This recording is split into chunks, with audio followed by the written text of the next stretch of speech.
क्या हाल चाल भाई, क्या हाल चाल। कैसे हो आप सब।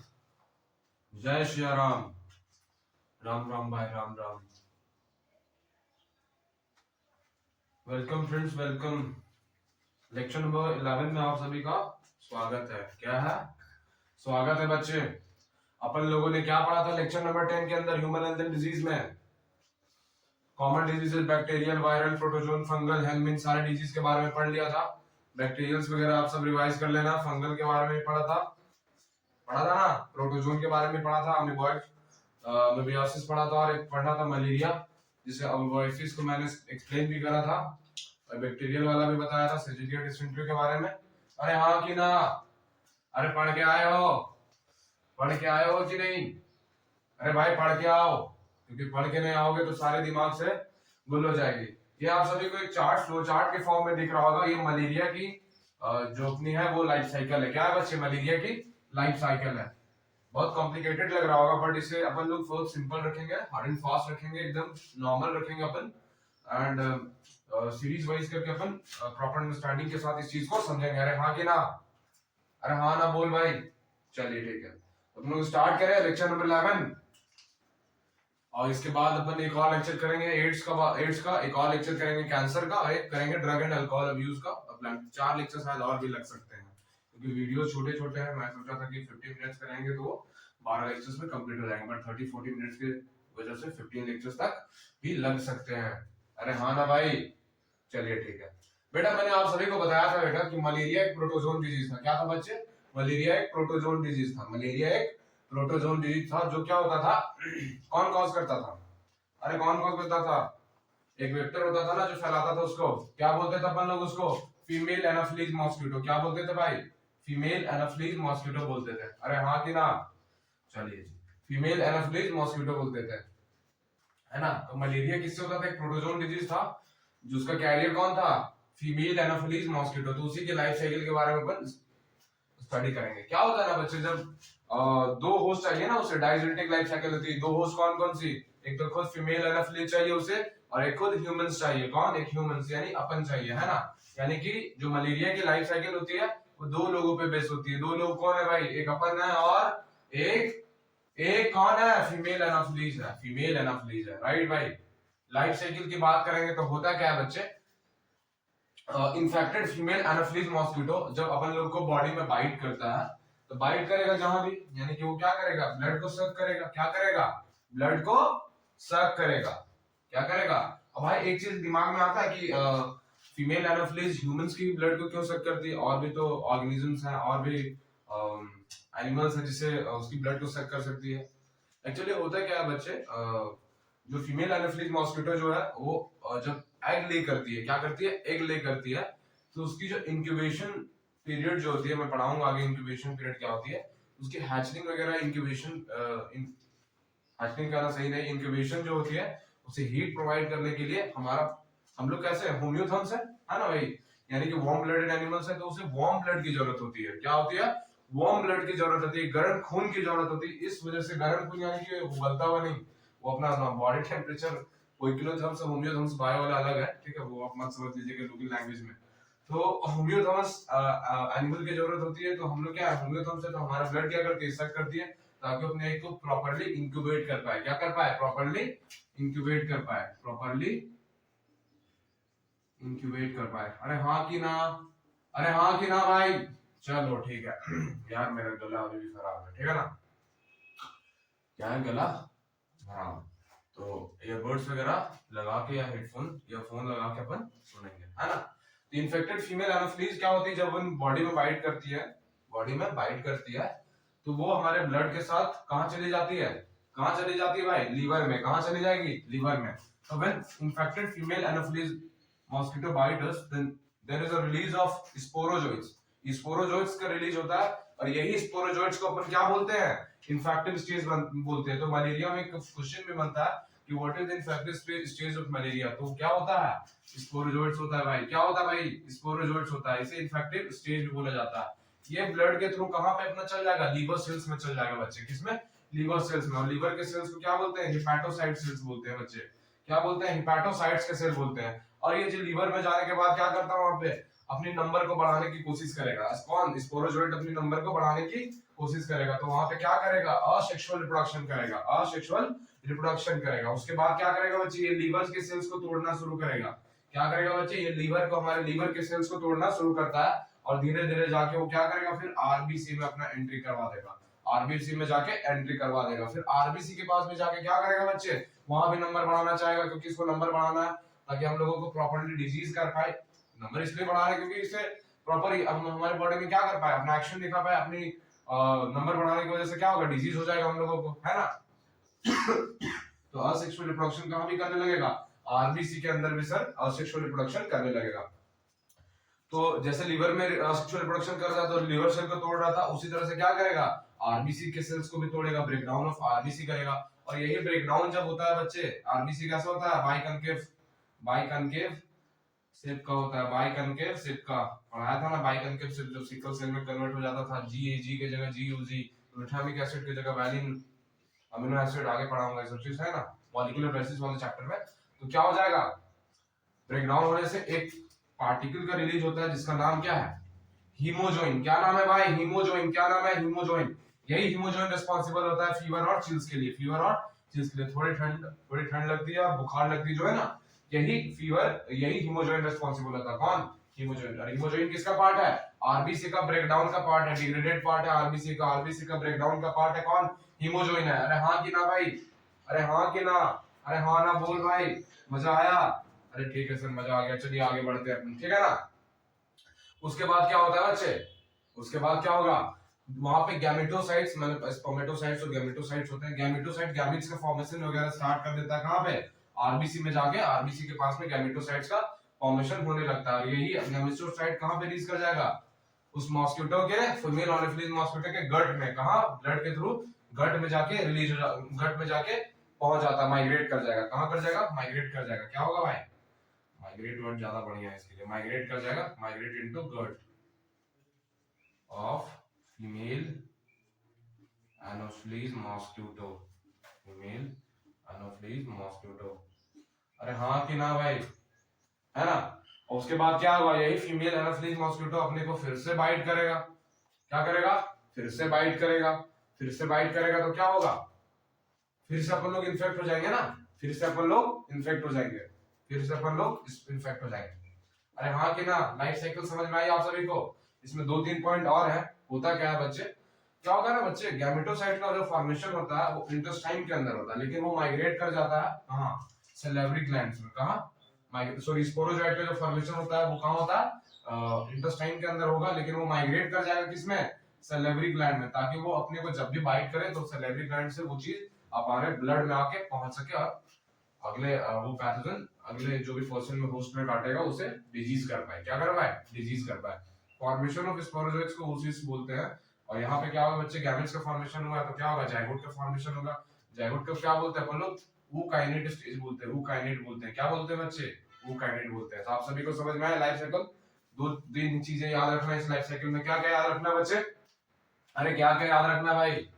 कि क्या होता है कि इन्फेक्टेड फीमेल एनोफिलीज मॉस्किटो जब अपन लोगों को काटती है तो स्पोरोजोइट्स रिलीज होता है। उस स्पोरोजोइट्स को क्या बोलते हैं? इन्फेक्टेड स्टेज बोलते हैं। ये ब्लड के थ्रू कहां रीच कर जाएगा? लीवर सेल्स में पहुंच जाएगा। लीवर सेल्स में पहुंचने के बाद क्या करेगा? लीवर सेल्स में अपने नंबर को बढ़ाएगा, क्योंकि उसको पैथोजेनिसिटी बढ़ाना है हमारे बॉडी के अंदर। क्या? पैथोजेनिसिटी बढ़ाना है, यानी कि वो क्या, एक ही टारगेट है ना कि किसी भी तरीके से अपन को डिजीज कर पाए। क्या कर पाए भाई? डिजीज कर पाए। तो सेक्सुअल रिप्रोडक्शन से हेपेटोसाइट सेल्स में क्या करेगा? अपना नंबर बढ़ाना स्टार्ट करेगा। उसके बाद वहां पे लीवर सेल्स का ब्रेकडाउन करेगा और धीरे धीरे जाके आरबीसी में पहुंचेगा।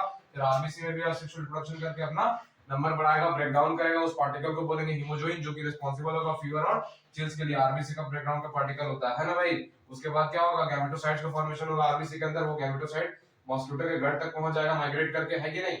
फिर एनाफिलीज मॉस्किटो अपन लोगों को बाइट करेगी। वही जो गैमेट्स होगा उसका फिर आगे जाके जाइगोट बनेगा। जाइगोट के बन के फॉर्मेशन होगा स्पोरोजोइट्स का। और वही स्पोरोजोइट्स कहां मूव ऑन कर जाएगा? कहां मूव कर जाएगा? माइग्रेशन सैलिवरी ग्लैंड के अंदर। फिर वापस से वही काम चलता रहेगा। तो आप सभी को लाइफ साइकिल समझ में आया? अरे हाँ कि ना? अरे हाँ कि ना भाई? चलिए ठीक है, नेक्स्ट पार्ट की ओर मूव करें आगे। एसटीडीज के बारे में पढ़ेंगे, सेक्सुअली ट्रांसमिटेड डिजीज, यानी कि सेक्सुअल रूट से कौन कौन से डिजीज फैलते हैं। उसमें से बेसिकली अपन लोग क्या स्टार्ट करेंगे? एड्स के बारे में। One of the most infectious disease है पूरे वर्ल्ड में, and it is matter of concern for all of us, it is matter of concern for all of us. अरे हाँ कि नहीं भाई? अभी तक तो एड्स की पूरी तरीके से दवा नहीं है, बट एक दो पेशेंट हैं जिन्होंने इसे क्या कहते हैं, उन्हें एड्स लिया हुआ था, बट अपने जीवन को अभी प्रॉपर्ली जी रहे हैं वो, मतलब डेथ नहीं हुआ है। एक दो एग्जांपल है, आई थिंक वन इज, वो तो एक जो ऐसा है कि बॉडी बिल्डर वगैरह भी ऐसा है, एक फॉरेन का है, यूएस वगैरह का, एग्जैक्टली मेरे को याद नहीं, मैंने कोई आर्टिकल पढ़ा था आज से 2-2.5 साल पहले टाइम्स ऑफ इंडिया के अंदर, तो मेरे को थोड़ा याद था, तो मैं सोचा आप लोगों को बता दूं। तो एड्स से क्या है कि अपन लोग लाइफ की एक्सपेक्टेंसी बढ़ा सकते हैं, जो जीने की, जैसे अगर मान लो 10 साल जीने का है तो 20 साल कर सकते हैं, 25 साल, लेकिन डेथ को प्रिवेंट नहीं कर सकते बच्चे, डेथ को प्रिवेंट नहीं कर सकते। उन लोगों ने एक दो हैं जो डेथ को प्रिवेंट करा है, तो उन लोगों पे रिसर्च भी चल रही है, आखिर क्या है इनकी बॉडी के अंदर या कैसे करा है, अभी तक तो डेथ नहीं हुई है। तो एड्स के बारे में अपन लोग आगे पढ़ेंगे, एसटीडीज, और उसके बाद जनरल टर्म बात करेंगे एसटीडीज की, फिर क्या पढ़ेंगे एड्स के बारे में। तो नेक्स्ट पार्ट की ओर मूव करें भाई, चलिए ठीक है। थोड़े से लास्ट पॉइंट अपन लोग देख लेते हैं। प्रोटोजोन के केस में, मलेरिया डिजीज के केस में प्रोटोजोन जो करता था मलेरिया डिजीज को, लाइफ साइकिल आप सभी को समझ में आया बेटा? अगर मलेरिया को अपन लोगों को प्रिवेंट करना है, क्या बच्चे, मलेरिया को अपन लोगों को प्रिवेंट करना है, तो क्या क्या स्टेप्स अपन लोग ले सकते हैं? So what are the basic major steps taken to prevent malaria? So will study here, right? 3-4 points अपन लोग डिस्कस करेंगे, है ना? पहला क्या है कि कंट्रोल ऑफ वेक्टर्स। ये जो वेक्टर्स कौन सा vectors?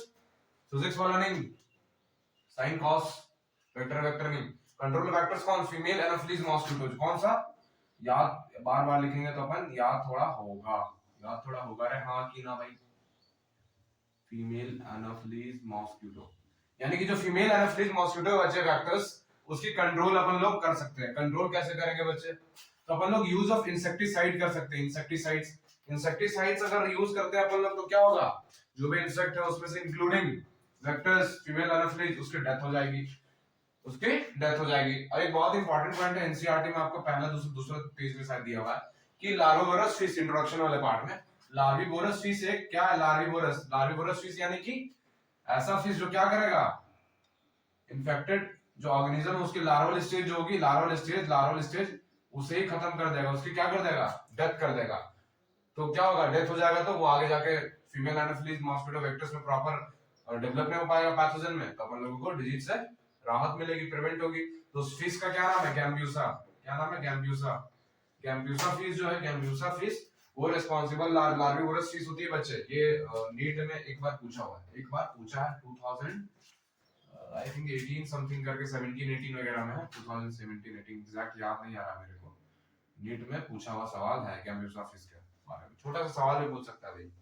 Control of vectors, use of insecticide कर सकते हैं अपन लोग, यूज ऑफ लार्विवोरस फिश, गैम्ब्यूसा फिश का इस्तेमाल कर सकते हैं।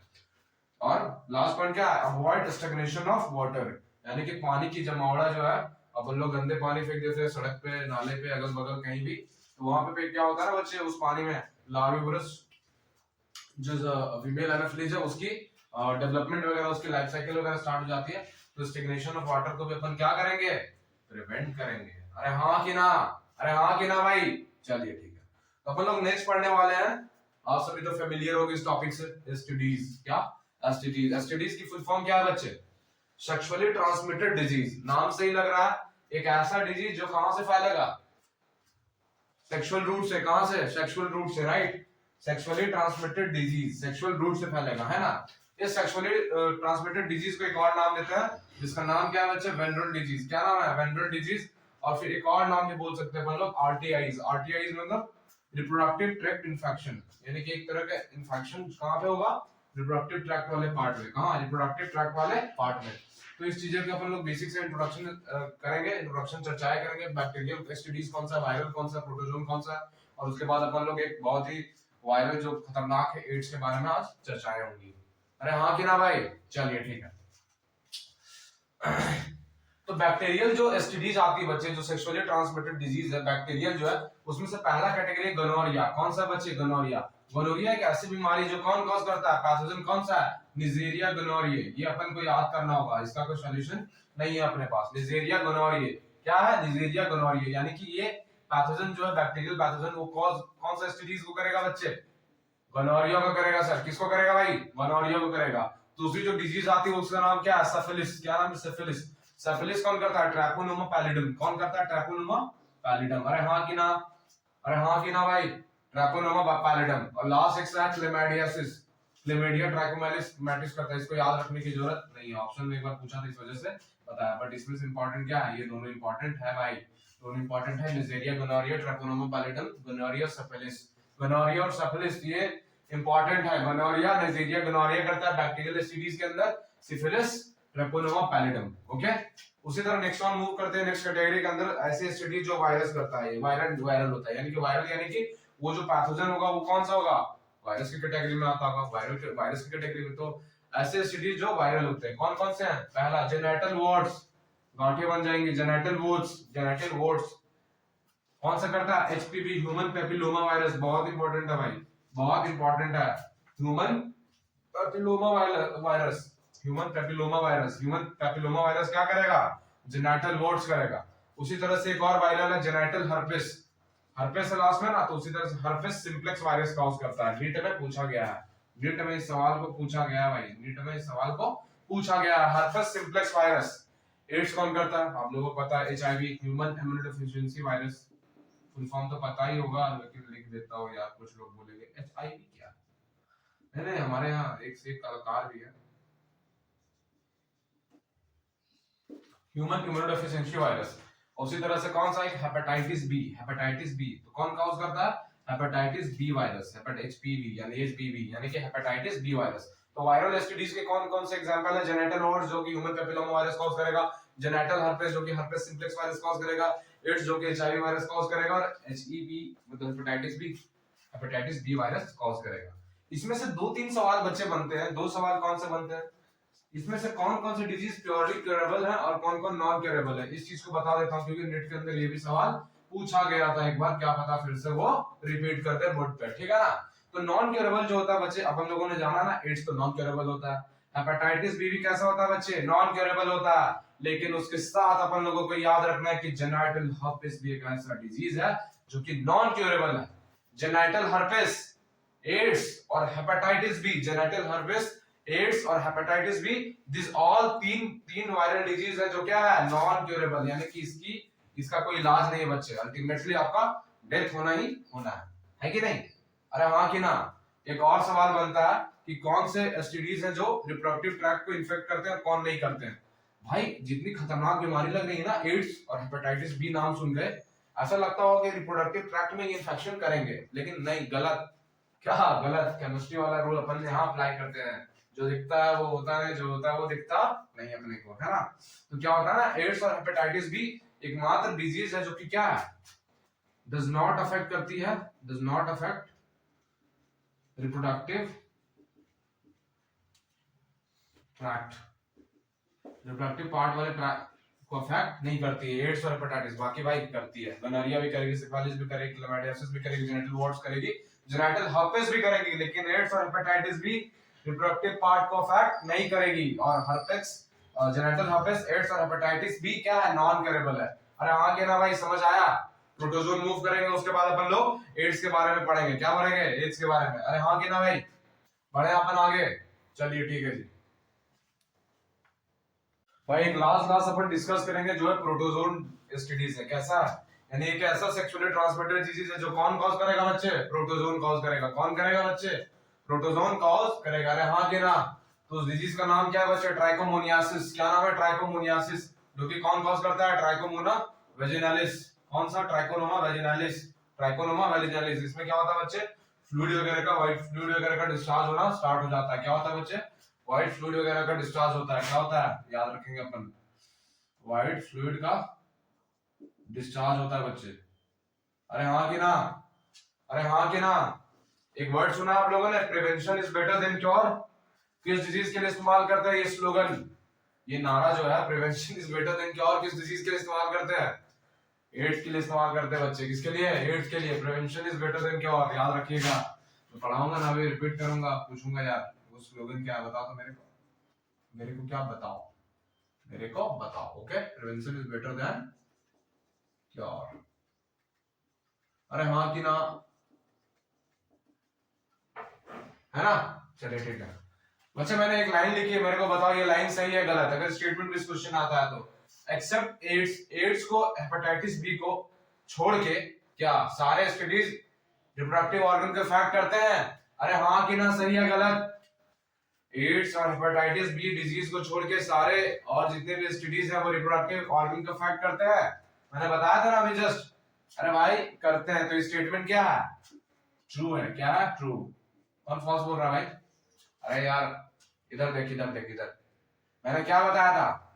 एड्स, हेपेटाइटिस बी और हर्पेस जो है, हर्पेस क्या नॉन क्यूरेबल डिजीज है, और एड्स और हेपेटाइटिस बी दो एक ऐसे वायरल डिजीज है, या फिर कह सकते हैं ऐसे एसटीडीज है, स्टडीज की कैटेगरी में जो रिप्रोडक्टिव ट्रैक्ट को इन्फेक्ट नहीं करते हैं। इसके केस में क्या होता है? रिप्रोडक्टिव ट्रैक्ट को इन्फेक्ट नहीं करते हैं। अरे हाँ कि ना भाई? चलिए ठीक है। अब सर ये तो मैंने समझ गया कि बैक्टीरियल कौन से हैं, वायरल कौन से हैं, प्रोटोजोन कौन से हैं। क्या बैक्टीरियल कौन से हैं, वायरल कौन से हैं, और प्रोटोजोन कौन से? ये चीजें तो अपन को समझ में आ गई। सर ये एसटीडीज वगैरह कैसे ट्रांसमिट होता है? तो बच्चे 3-4 तरीके हैं जिससे ये ट्रांसमिट होता है। एक तो सेक्सुअल कांटेक्ट से, जब अनप्रोटेक्टेड सेक्स होता है, यानी कि अनप्रोटेक्टेड सेक्स होता है, तो क्या होता है ये सेक्सुअल रूट के थ्रू ये ट्रांसमिट हो जाता है। क्या होता है बच्चे? सेक्सुअल रूट के थ्रू ट्रांसमिट हो जाता है। एक थ्रू हो सकता है पेरेंटल रूट से। पेरेंटल रूट से कैसे होता है? पेरेंटल रूट से बच्चे ऐसे होता है कि फॉर एग्जांपल जब अपन लोग फीटल लाइफ में होते हैं, मदर्स के वॉर्म में होते हैं, किसके? मदर्स के वॉर्म में होते हैं, जब अपना फीटल लाइफ चल रहा होता है, 9 महीने जो गेस्टेशन पीरियड है मदर को वो चल रहा होता है, तो क्या होता है ना बच्चे, प्लेसेंटा एक कॉमन कनेक्शन होता है। क्या होता है? प्लेसेंटा एक कॉमन कनेक्शन होता है between the foetus and maternal blood, मां और बच्चे के बीच में। वहीं से क्या होता है? फूड और सारी चीजों का रेस्पिरेशन वगैरह, गैसेस एक्सचेंज वगैरह जितने भी प्रोसेस है, वही किससे? प्लेसेंटा से होता है भाई, प्लेसेंटा से। ये प्लेसेंटा से क्या होगा ना बच्चे, अगर किसी भी मदर को कुछ एसटीडीज है, फॉर एग्जांपल एड्स है, तो क्या होगा? उसकी जो वायरस है वहां से फ्लो करके फीटस तक आ जाएगा और फीटस को भी इन्फेक्ट कर देगी। यानी कि प्लेसेंटल रूट से भी हो सकता है, मम्मी पापा मम्मी को था तो बच्चे को भी हो सकता है कि नहीं? Through infected mother to foetus. मैंने लिखा है ना, फॉर एड्स भी और हेपेटाइटिस बी भी हो सकता है। कौन सा? एड्स और हेपेटाइटिस बी भी। तो मोड ऑफ ट्रांसमिशन समझ में आया? आगे पढ़ाऊंगा एड्स में और कुछ कुछ अलग से। मोड ऑफ ट्रांसमिशन समझ में आ गया ना आप सभी को? अगर इसके अगर क्या होता है ना बच्चे, कभी अपन को एसटीडीज हो जाती है तो उसकी सर सिम्टम्स क्या क्या होते हैं? आप लोगों के मन में आता है क्या कि भाई सिम्टम क्या है जो अपन लोगों को पहचान पाए कि ये एसटीडीज हुआ है? तो प्राइमरी सिम्टम क्या होता है बच्चे? प्राइमरी सिस्टम माइल्ड होता है, छोटा होता है। सेकेंडरी सिस्टम उससे थोड़ा बड़ा होगा। प्राइमरी और सेकेंडरी में सिम्टम में डिफरेंस है बच्चे। प्राइमरी सिम्टम स्टार्टिंग स्टेज होती है। क्या होती है बच्चे? स्टार्टिंग स्टेज होती है। सेकेंडरी सिस्टम क्या? थोड़ा जब अपन लोगों को डिजीज हो जाए तो थोड़ा थोड़ा और सिम्टम नजर आने लगेंगे, थोड़ा वो हल्का ज्यादा माइल्ड होगा, हल्का माइल्ड होगा। ओके, प्राइमरी सिम्टम में क्या होगा? नॉर्मल टीचिंग वगैरह होगी। क्या होगी? नॉर्मल टीचिंग वगैरह। अगर फीमेल है तो उसमें क्या होगा? फ्लूइड का डिस्चार्ज होगा रिप्रोडक्टिव पार्ट से। फीमेल के केस में क्या होगा? फ्लूइड का डिस्चार्ज होगा। अगर मेल है तो क्या होगा? पल्स को डिस्चार्ज होता है। किसका? पल्स को डिस्चार्ज। पेन और स्वेलिंग होगी। क्या होगी बच्चे? पेन और स्वेलिंग।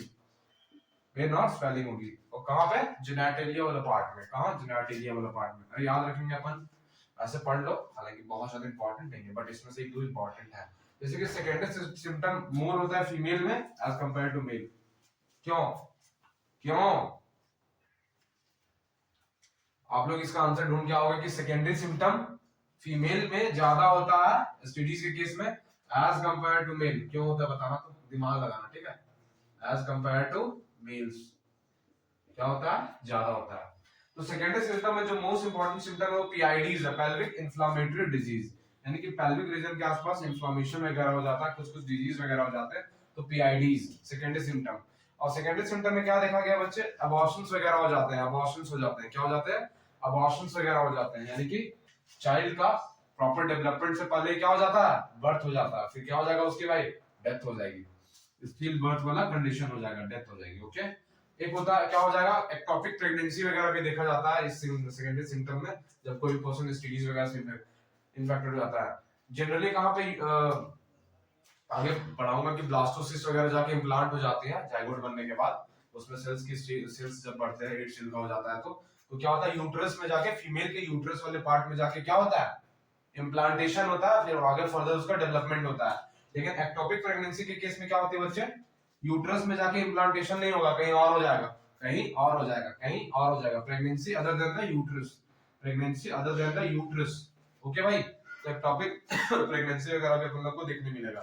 मेल्स और फीमेल में इनफर्टिलिटी कॉज कर सकता है, क्यों? क्योंकि वो जेनेटिकली वाला पार्ट में अफेक्ट करता है, और यही आगे जाके कैंसर का भी स्टेज डेवलप कर सकता है। क्या? कैंसर का स्टेज भी डेवलप कर सकता है। तो प्राइमरी सिम्टम और सेकेंडरी सिम्टम समझ में आया आप सभी को? कैसे क्या मोड ऑफ ट्रांसमिशन है वो भी समझ में आया। और मैंने बताया ना कि फीमेल्स में क्या सेकेंडरी सिम्टम ज्यादा होता है एज कंपेयर टू मेल्स। क्यों होता है? व्हाई? इसका आंसर मेरे को चाहिए, कल मैं डिस्कस करूंगा। अरे हाँ कि ना? अरे आया समझ में? चलिए ठीक।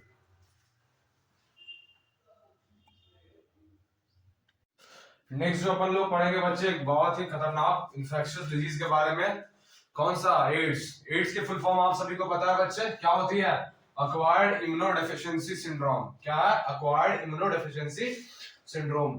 इसकी फुल फॉर्म को अपन लोग ध्यान से देखेंगे। अक्वायर्ड यानी कि अक्वायर्ड करा करा होगा। कहां करा करा होगा? अक्वायर्ड करा करा होगा life time, life time after birth इसे अक्वायर करा करा होगा। ओके, समझा? करा किया गया होगा। ओके, इम्यूनोडेफिशिएंसी यानी कि क्या हो जाएगी? इसमें इम्यून सिस्टम की डेफिशिएंसी हो जाएगी बच्चे। ध्यान इधर बोर्ड की तरफ। इम्यून सिस्टम की डेफिशिएंसी हो जाएगी, ना हमारा इम्यून सिस्टम क्या हो जाएगा? वीक हो जाएगा, यानी कि पैथोजन से लड़ने की जो क्षमता हमारे बॉडी की वो क्या हो जाएगी? कम हो जाएगी। सिंड्रोम मैंने बताया था किसको बोलते हैं? ग्रुप ऑफ सिम्टम को बोलते हैं बच्चे। किसे? ग्रुप ऑफ सिम्टम को बोलते हैं, है ना? तो अक्वायर्ड इम्यूनोडेफिशिएंसी सिंड्रोम यानी कि एक ऐसा अपने को डिजीज है जो कि अक्वायर्ड होता है लाइफ टाइम पे, और इसमें इम्यूनोडेफिशिएंसी यानी कि इम्यून सिस्टम हमारा वीक हो जाता है, और एक सिम्टम ना मिलके बहुत सारे सिम्टम मिलते हैं, क्योंकि बहुत सारे डिजीज से अपन इन्फेक्टेड हो जाते हैं जिस भी पर्सन को एड्स होता है। ओके, एक बहुत ही अच्छा लाइन लिखा गया, AIDS is not a congenital disease. ये बहुत इंपॉर्टेंट लाइन है। अब इस लाइन का मीनिंग क्या है बच्चे? एड्स कंजेनाइटल डिजीज नहीं है, यानी कि बाय बर्थ ये प्रेजेंट, अपन बोलेंगे ना कि ये ट्रांसमिट होने लगता है लाइक जेनेटिक डिसऑर्डर, तो ये ऐसा नहीं है बच्चे, ये ऐसा नहीं है, ये लाइफ टाइम भी एक्वायर होता है क्या? So AIDS is not a congenital disease. अगर इसकी हिस्ट्री की बात करेंगे कि एड्स के बारे में, आखिर ये कहां से आया, कैसे आया, कि ओके, तो पहला इसका केस बेटा वर्ल्ड में देखा गया था। कहां? यूएस के अंदर। कहां? यूएस में 1981 के अंदर देखा गया था, होमोसेक्सुअल मेल्स के अंदर। 1981 में यूएस के अंदर होमोसेक्सुअल मेल्स में देखा गया था। और इंडिया की बात करेंगे तो ये सबसे पहले चेन्नई में देखा गया था। कहां? चेन्नई में 1986 के अंदर सेक्स वर्कर्स वगैरह में ये देखा गया था 1986 के अंदर। 1986 के अंदर दो तरह से एचआईवी होता है, एक होता है एचआईवी 1, एक होता है एचआईवी 2। एचआईवी 1 जो पूरे दुनिया में है, हर जगह, लेकिन सिर्फ except West Africa. West Africa में कौन सा वैरायटी होता है? एचआईवी सेकंड वाला। कौन सा? HIV second. और एचआईवी सेकंड थोड़ा कम डेंजरस है, लेस डेंजरस, ठीक है? ये थोड़ा लेस डेंजरस है, जबकि एचआईवी फर्स्ट सबसे ज्यादा डेंजरस है। ओके, है ना बच्चे? तो इसकी हिस्ट्री की समझ में आई कि ये कहां से आया। पहले कहां वर्ल्ड में था? 1981 में यूएस में होमोसेक्सुअल मेल्स में पाया गया था। 1986 में चेन्नई में सेक्स वर्कर्स वगैरह के केस में पाया गया था। एचआईवी 1 और एचआईवी 2 के बारे में हुआ क्या ना बच्चे कि ये अफ्रीका से ही आया एक्चुअली। हुआ है कि अगर हिस्ट्री अगर इसकी देखेंगे अपन, तो ह्यूमन से अपन, और हम लोगों को क्या है, खुरापाती करने का शौक है अपने को। तो क्या हुआ कि ह्यूमंस क्या करते थे? गोरिल्लास वगैरह की हंटिंग करना स्टार्ट करने लगे, उसे पकड़ पकड़ के ट्रैप करके रखना चाहते थे। तो क्या होता था ना कि गोरिल्ला से जब हंटिंग वगैरह करते थे, तो कई बार क्या हुआ कि क्या हुआ, उनके बॉडी में उनसे क्या हो जाती थी, फाइट टाइप की हो गई, थोड़ी छोटी मोटी लड़ाई टाइप की। अगर हंटिंग कर रहे तो उसने इसे खरोचा, ह्यूमंस ने जाके गोरिल्ला को खरोचा, तो क्या हो गई वहां पे ब्लड वगैरह, खरोचने के बाद स्किन हटने के बाद ब्लड वगैरह आ जाती थी। तो वहीं से गोरिल्ला से ही ट्रांसमिट होकर एड्स ह्यूमंस तक आया। कहां? ह्यूमंस तक।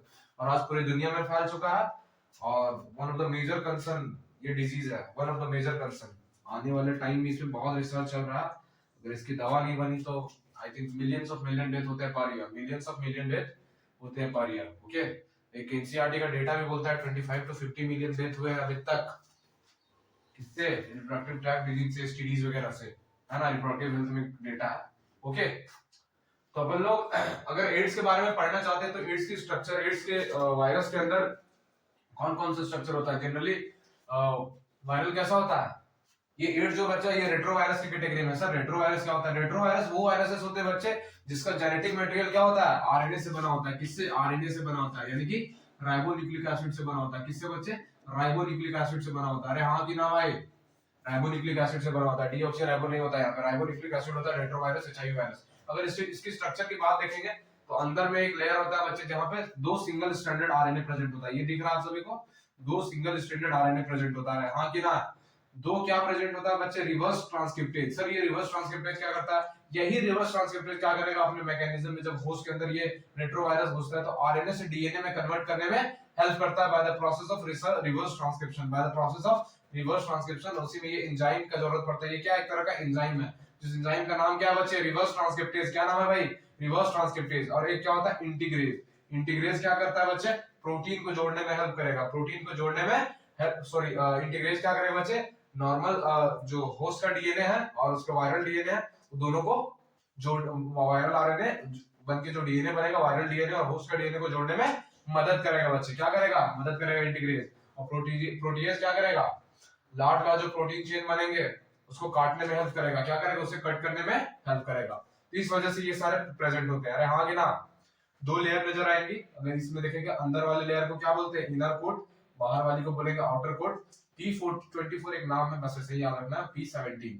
ये दोनों मिलके क्या बनाते हैं, कैप्सिड बनाते हैं, कैप्सिड। क्या बनाएंगे, कैप्सिड। उसी तरीके से यहाँ पे लिपिड का भी लेयर मिलेगा अपने को, क्या लिपिड का लेयर मिलेगा, ये जो देख रहे हैं आप, लिपिड का लेयर मिलेगा, है कि नहीं।